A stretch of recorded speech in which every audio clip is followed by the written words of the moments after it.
We needed extra cash, so we knew that we needed to do something, and ice cream was the thing that we decided on. People who I respected told me that what I was doing will never work until I finally decided, you know what? I have everything that I need within myself to be able to start my own business.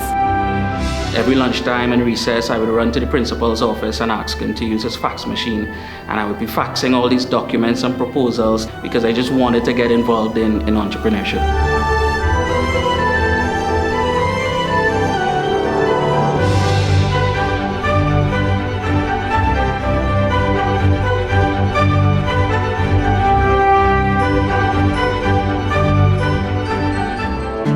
My name is Anthony, and I run this business with my wife June, and that's what make up the A&J's in A&J's Homemade Ice Cream. We started the business in 2017 with a table and a cooler, and then I think within a 3-month period we upgraded to a little tent, and then after that we got a kind of food cart, and then a year after we started selling ice cream we got our first storefront. What makes our flavor unique is we handcraft each flavor.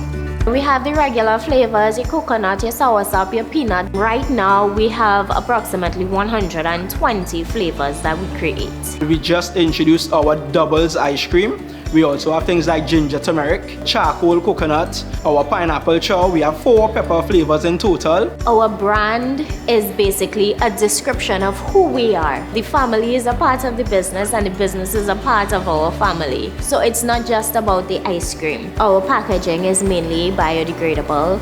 We have a little book corner where customers can come in and they can just take a book, and customers also bring books in. So it's like a little library that we offer. We have an adult section and we have a little kids section. We also do a pop-up shop in store, so smaller businesses can come and they can sell their products and we don't charge for it.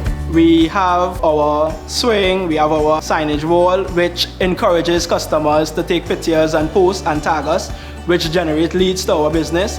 We are actually in the process of opening a second location right now, and it is very stressful to obtain financing on behalf of the business. When you're now starting a business, you don't have collateral. As the business is scaling, we reinvest all of our capital back into the business to help it grow.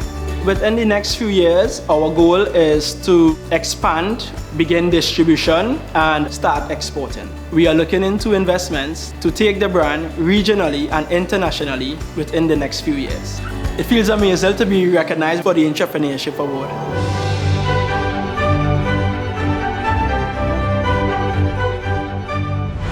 We are a social enterprise specializing in waste education and literacy programs for children and youth, waste reduction training and online courses in waste management, composting, and consultancy support for businesses, especially as it pertains to their food and organic waste.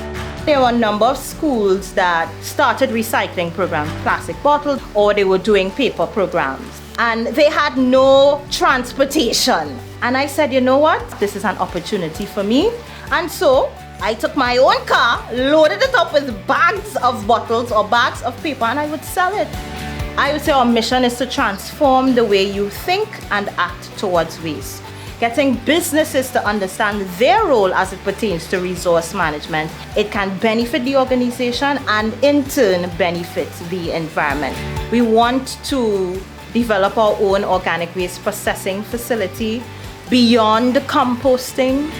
We want to be able to develop national and regional waste education programs. And our third goal is to be able to make money doing it, because our mission and our money are connected. Our nonprofit called Transforming Environmental Education Successfully, our primary goal is to incorporate environmental education into the national school curriculum, but to have it as a regular daily thing with our nation's children, because we're also teaching them to be good citizens, to have a love of place. And so I spend probably a little too much time, according to my husband, in the non-profit arm of Siel. It's because I'm so passionate about it and I really believe in what we're trying to do.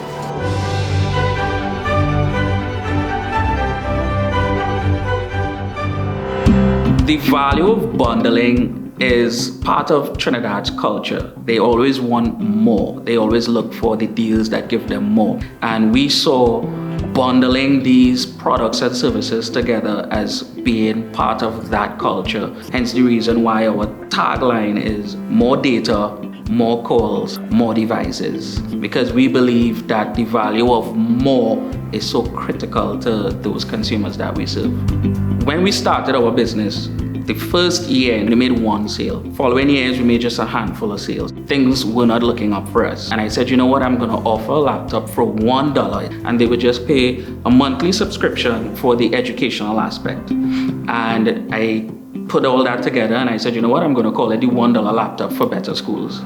And the day that we launched it is a day I will never forget, because it's a phenomenon that I have never seen before. We got hundreds of calls that day. People were calling all into the wee hours of the night. Right there and then we knew exactly how to create value-oriented offers.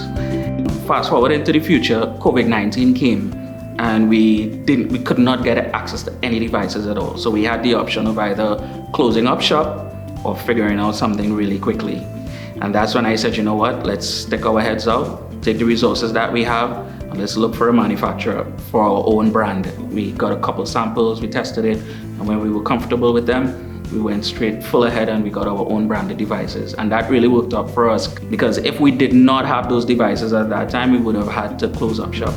We've donated devices to a lot of charitable organizations and to families in need. We've worked with schools where we were able to provide laptops at factory prices and at no cost to us. And we see that as part of giving back to the community in which we operate in.